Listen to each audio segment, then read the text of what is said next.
go. What's up, big time? What's up? I've been cooking in the kitchen all day. Probably making the most complex soup anyone has ever heard of. Honestly, I got halfway through that joint and I was like, I'm doing too much. This is How too does much. it take you all day to make soup? So there's a restaurant in LA that's like one of my favorites called Jelena. And I got their cookbook and there was a soup that they used to make that I really liked. And it was chicken escarole. Escarole is like a lettuce with charmula, lemon, and so you need to make like two other things in order to put it in there. So you're supposed to make like tomato confit, which has to like roast in the oven for 3 hours. Then you have to, I didn't do that. I just put canned tomatoes with the garlic confit that I had made earlier on today for something else that I haven't even gotten to because the soup recipe was so crazy. Then you have to make charmula. I don't know if you know what that entails, but it's like cumin and coriander and cilantro and parsley. You got to have a mortar and pestle, which I do not have. So my mom walked me through taking a hammer to a Ziploc bag worked. And so you got to have all these other things involved. And it's been like a 2-day process to make this soup. You got to make the chicken stock first. Wow. With the carcass of the chicken and the veggies and then the straining and then the skimming of the fat. It's been a whole, y'all. This is why the soup at the restaurant's like $18. This is why. All right. Very cooking with Krick. Yeah. Cooking with Krick. Very intricate. I love it. This better be the greatest soup of all time, though. Yeah, I that's what my mom said. My mom was making fun of me. My mom, I think, like, the type of person I am when it comes to cooking, I think she like hates that person. She calls them yuppies that like cook for fun, cook for hobbies, like expensive ingredients. There's a guajillo chili in there. She was nice to me, but she was throwing shade at other people who do it. So I think she thinks I'm ridiculous. I kind of think I'm ridiculous at the moment. I mean, I like cooking. Cooking is fun, but if it takes me multiple days, and that starts to get a little. Well, I mean, usually you'd have chicken stock. You could probably get your own chicken stock from the store, right? Like you could do that. But I already had the rotisserie chicken, so I was like, I'll use this. I'm trying not to waste food, you know. I see. So it was more of like since I'm making the chicken stock, let me see some soup recipes, and then it just became a multi-day thing. Okay, I've experienced that. You know how that you just get into it and you're like, this is more than I thought, you know? I was going to go 10 yards, but it's daylight in front of me, so I'm going for the end zone. I got you. We were just talking about how the NBA's negotiating window with Turner and Disney opened up and how I think like the deal's almost already done. And it's like all of this talk for the last 2 years about what the next NBA TV deal look like. Obviously, we don't know any money, but it sounds like it's going to be the same players that we've been watching for the last decade. I heard, though, from people within this organization that there was a third player. I thought NBC was going to be getting into the mix. That's what I thought. That's what I heard, that maybe TNT doesn't want to take on the Tuesday and the Thursday slate because, let's be honest, Chuck probably doesn't want to work that hard anymore. Why should he? They don't want to do the 2-day-a-week thing. So they might split off half of that and half of it would go to NBC and half would go to. I actually think that'd be a good idea. So do I. And no shade on, I forget the other host and Jamal and Candace. They do what they do. I'm not here to shade them, but it's tough being on that network and like being the B team. Yeah, like essentially not being inside the NBA. It's even tougher when you don't watch the league. Well, there's that too. Shout out to those three on there. But it's like, game's on TNT. It's almost like everybody has a letdown. Like, it's on TNT. I want to see you inside. It's Candace and Jamal. Especially here. No one wants to see Candace Parker on here. Yeah, so I think it would be a good for everybody involved. I mean, they could even go to wherever they're going to, NBC or something like that. It's just tough for them to be on TNT. That's the inside crew. That's Chuck, Ernie, and Kenny. And anyone could ever grow inside the NBA? Like, do you think there's room for someone to ingratiate themselves in there and become a part of what we like about them, or do you think that's impossible? I think they're already trying to do it. But I mean, like, that's failing. So, but do you think it's actually a possibility that like somebody could come into their crew and replace probably Kenny's misogynistic ass and then like roll out a new person? I think there is somebody who could do it. I don't not getting who it would be right now. Oh, really? My first thought is Paul It's your George. boy. He would be good. No, he wouldn't be, but that's what they're trying to do. No, they're I would gonna like do to it. put in for that. I would like to put in for that. Oh well, yeah, you can. I'm thinking of the players and stuff like that. Oh. But yeah, you got the. I'm talking about media, got not the total former package. players. I'm talking. Oh, media. a media person. Oh Yes. God, there's only like 4 of us left. Like all media now is players. Yeah. Yep. It's like pretty bad, right? That's bad. We should be upset about that because I feel kind of some kind of way, like in the era of jobs. I didn't want to talk about this today. I didn't think we were going to, but in the era of jobs like being shed, and you're like, well, jobs are shed unless a enticing NBA player comes available, and then they'll find we're the running backs of sports media. We're the running backs because guys like Paul George, your boy in San Francisco, they can practice for lack of it for like in its simplest form, they can practice media responsibilities by doing their podcast. And that can translate to their media responsibilities after games.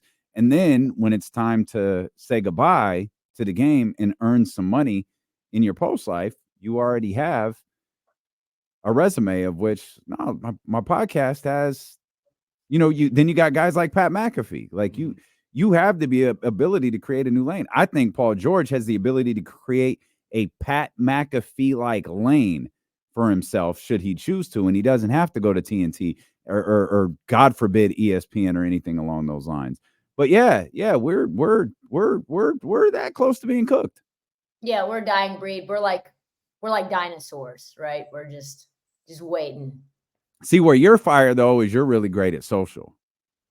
That's like my saving grace, probably. Yeah, like the fact that the fact like radio, TV, all of that stuff. The fact that you're fire at social is a game changer. We're not fire at social.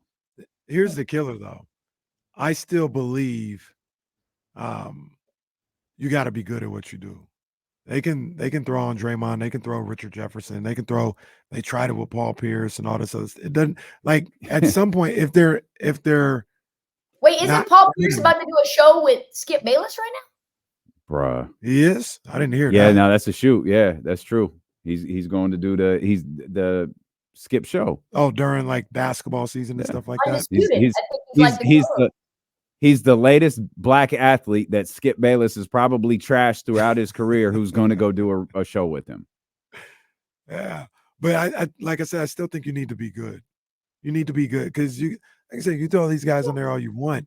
If they're not good, who's you gonna not watch? You're gonna not watch because Richard Jefferson's on TV? Yeah, I'm not gonna watch.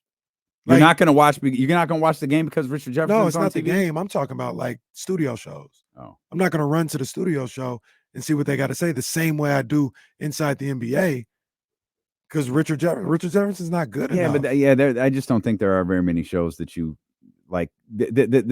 Everyone has to. I feel like everyone's got to understand. Like NBA on TV, it's one of one. Like, and when it's gone, like it's gone. Because they don't like. Let's be honest. Like Chuck's a whole main draw is not that he's like watching the whole league, right? Right. Whatever he is seeing on that particular day, he will give you his insight on. Half of the show is Chuck complaining about what time it is. Well, and that's the dirty secret of sports media and all this stuff in general. This is why Trysta Krick is as good as she is. This is why Inside the NBA is as good as they are. Stephen A. Smith. This isn't brain surgery. Anybody can tell you what happened in the game. Anybody can tell you that. Reese can tell you what happened in the game. You have stats that you can read or whatever. This is entertainment. Mm-hmm. You have to be entertaining. Mm-hmm. And those people don't come around they don't grow on trees. And that's inside they don't, you're right, they don't watch the game, but they are entertaining as hell. Oh, it's so They funny. are unbelievably gifted at that. And that's where people get it kind of twisted. They're like, oh, I can get on TV and talk.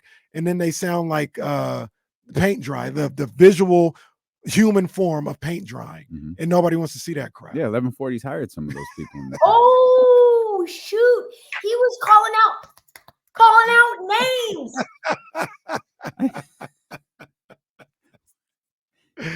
Nuck, Trysta, if you buck. Trysta, Nuck, if you buck.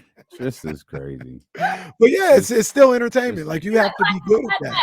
But you got to be right though. Like here, and this is the Cowherd thing. Cowherd's convinced he could just be a jackass, and as long as he's entertaining, which he's far from it.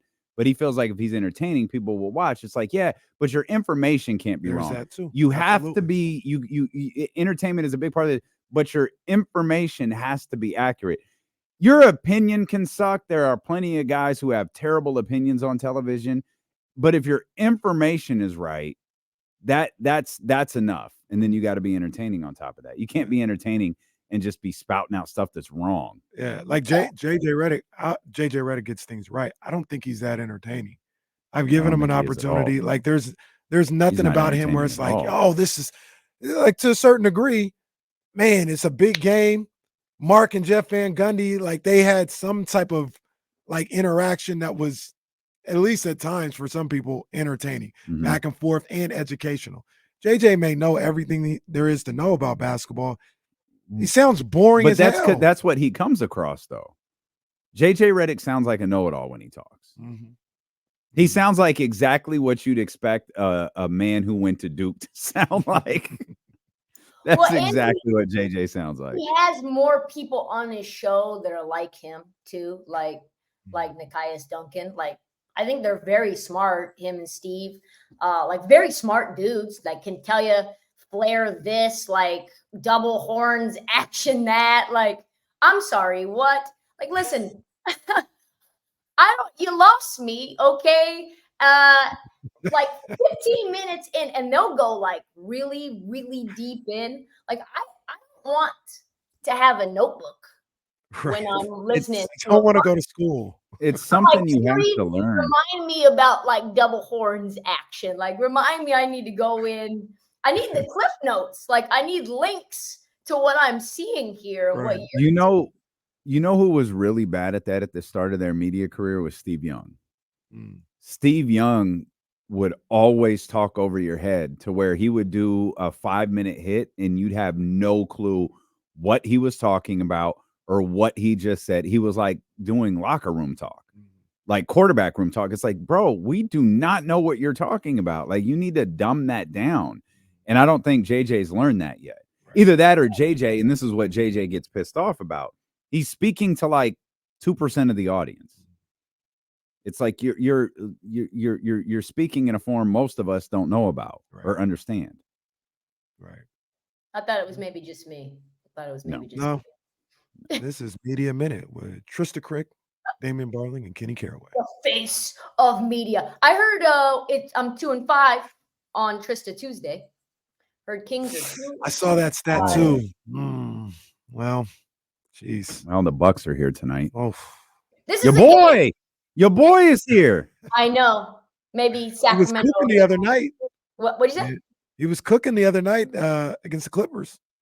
And the Lakers too. He was cooking against the Lakers. Yeah. This is a game the Kings win. This is the game the Kings win. The higher the competition, the better the Kings play. I can almost pick it out. I'm like, Spurs, this is gonna be a tough one. Gonna be a tough one here. It'd be nuts. You see, what was up with Malik? Why was he so mad? He's mad because he got pulled out of the game. Yeah, we're not really sure. I guess it was because he was like right back in, like shortly thereafter. So he gets pulled out, goes to the back, comes back out, goes back into the game. We've started to wonder, and I don't think anyone asked him about that yesterday, but I'm not sure. We've started to wonder if the frustration of the season is kind of starting to weigh on them for the first time. And Malik is emotional always. Malik's been emotional all year. He's had moments with Mike Brown at various points throughout the season. But I did wonder when that clip from the game the other night came out, if maybe they're starting to experience a little frustration with how this season has gone. Yeah, it's frustrating for everyone who is rooting for this team. It's a very roller coaster-esque situation when you lose to the Heat, undermanned, like you're in a dogfight against one of the worst teams in basketball, the Spurs. You just can't have that. You can't beat the Nuggets, beat the Wolves, and then lose to the Bulls, and like have to scratch and claw your way out of a game against the Spurs. Like, it's clearly like a focus thing, I think, because there's just no reason to play down to your competition if you're not 100, if you're actually 100% locked in every night. Yeah. Do you think they can change the course of this season and be more consistent? Or are you a believer that after X amount of games, it just is what it is? Yeah, I think this deep into it, it's tough. I think we got like about a month left in the season. Right. I think the first game of the actual playoffs is April 21st or 19th or something like that. So I'm just hoping y'all get into the whole dance. Like, people are on Twitter saying, yeah, we get into the whole dance. I'm just hoping, because I'm trying to go, I want to parlay. I haven't gone to one NBA basketball game this year. I had the chance to go to Denver Blazers, but why would I do that? Come on. I was about to say the two places she's been in is Portland and Washington, D.C. Well, they're calling them, national media is calling them the Lizards. Because they no dubs, all L. Oh, come on, man. Hey, that's cold, man. Come on, man. The Lizards. That's terrible. I mean, it's not. It's also great. Not wrong. Oh, man. It's terrible. Cold as it's ice. It's worse than Pangs and Kings. It's way worse. Way worse. Yeah, no, Washington Lizards is black. It's Do they have the worst record? They got the worst record in the league, don't they? So they're tied for it, but it's so weird that Washington has been eliminated from playoff contention at 11-53, but apparently Detroit hasn't. Oh, they haven't lost as many conference games, huh? Is that what it is? That's what I'm assuming. No, it's they haven't lost as many. Yeah, because Washington's 8-33, Detroit's 8-31. Wow. Well, 2 more games left, next baby. 2 games? What are the next 2 games? See, I think they're 1-11 in division. Detroit. It might be a while. Detroit's got the Raptors next. Detroit won the other day. They beat did. Brooklyn. That's how bad Brooklyn is, though, too. Brooklyn's a real hot mess, like organization. Wow. Washington's 11-53, and they've won 2 in a row. Who would they be? Stand by. The Hornets and the Heat. Oh, yeah, they beat the Heat. That's a tough loss for the Heat. They had won prior to this ridiculous losing streak that they had, which is well into the double digits. They had won back-to-back games in which they beat the Spurs and the Pistons. That's amazing. This is amazing. The Heat thing that reminded me, I mean, I agree with you more times than not. You are who you are. But the Heat are an example of things can change. What they did now, the Heat has a Heat culture. We laugh at it, but it is. Yeah. I mean, they were a play-in team that lost their first play-in game. We're down 10 late in the third, maybe early fourth. Yep, early fourth, down 8 or 9. Yeah. I think the thing about the Heat, though, the difference is they had a lot of injuries. This team's been, our Kings, relatively healthy all year long. Hasn't been like, you had the De'Aaron injury early on in the season.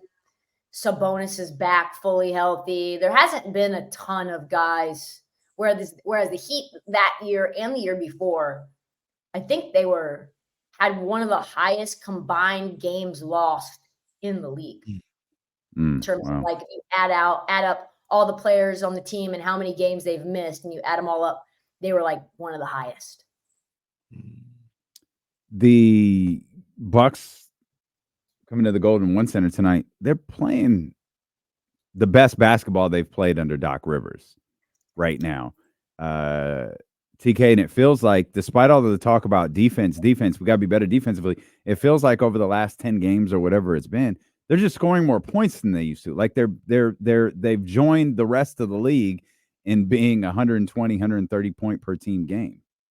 Yeah, and they're still a top 5 defensive team right now, right? Like in the last 15 games, something like that. They're top 5 defensive rating. But what you see is that when you're missing all those baskets and your offense is abysmal, it makes it so much easier, especially like the Dame misses, right? Coming hard off the rim or off the backboard, easier transition lay for the other team. So that lack of offense kind of creates pressure on their defense if they can't score. And like that's kind of, I think, something that's been a little bit under discussed, right? It's not like football where it's like offense, defense, right? 2 different teams, 2 different things. Even football, though, like one puts pressure on the other depending on how long your defense is out there. Like all of those things are one coexisting unit. Basketball is like same players, same thing. Like it's not, they all have influence on one another. That makes sense. Let me ask you a question. How do you think the final 2 playoff spots play out? And we keep saying final 2. I think New Orleans is locked in, but Locked in. yeah, they mathematically they're still only 2.5 in front of the Kings. Yeah. So Zion something could happen with him, and he might be out for a week, and they might. Who knows, right? But how do you think the final 2 play out? Final 2 playoff spots. I think you probably got, you talking about like 7, 8? No, like 5, 6. Where are we at now? Let me look. It's changing. New Orleans is 5. Phoenix is 6 right now. And then there's Sacramento, Dallas, Los Angeles, and Golden State. I think Phoenix slides. Kevin Durant is kind of like pulling these guys up by the bootstraps, though. Like they won that game last night. They got a couple of those in the last week. Yeah, he's been putting the team on his back, a bunch of like 39, 40 point per game performances. You lose Devin Booker for who knows how long. Yeah, it doesn't feel like Phoenix is, to me, going to be able to sustain that unless Kevin Durant just continues to do what he's been doing. So, and I think probably that's it, right? Like that's all 6. I don't think that changes much. I do think that though the Kings have a shot to get the 6th seed. I do. I think that's still in play. That pull yourself up by your bootstraps reference is not going to help the Ronald Reagan. Is that what he said? No, but it's very Reagan-ish. That's a tough one. I don't like Ronald Reagan. No, I don't doubt that, but I'm just saying that okay, that's not going to help you. Before we lose you, anything in the NFL get your attention the last couple of days? Oh man, Vikings getting Aaron Jones. That happened today. That's really they don't important. have a quarterback. They don't have a quarterback, but I wanted Aaron Jones for my Dallas Cowboys. That was insane. Patrick Queen going to the Steelers, I thought was really interesting. Going to a division rival is nasty work. Yeah, that division rival at that. That's rivalry. That's the Pittsburgh Steeler you mentioned? Yeah.